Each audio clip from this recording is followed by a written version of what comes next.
হে hello everyone, আমি সৌমি মণ্ডল, একজন professional wellness coach. তো আজকাল বেশিরভাগ মায়েরাই বলে থাকে যে আমার বাচ্চা শুধু মাছ মাংস ডিম ছাড়া ভাতই খায় না, তাই নিজেদের সুবিধার জন্য কি ভেজিটেবল স্কিপ করছেন? আপনি কি জানেন কত বড় ক্ষতি করছেন আপনার বাচ্চার?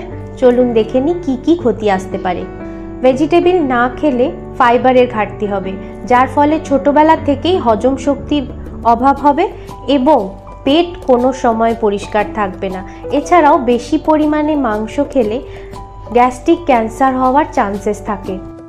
এছাড়াও কনস্টিপেশন, ভিটামিন মিনারেলসের ঘাটতি হয়ে যে সমস্ত রোগগুলো হয় সেগুলো আসতে পারে, যেমন ক্লান্তি, জয়েন্ট পেন, পেশি দুর্বলতা, মাড়ি থেকে রক্তপাত হতে পারে এবং আয়রনের অভাবে অ্যানিমিয়ার মতো সমস্যা দেখা দিতে পারে।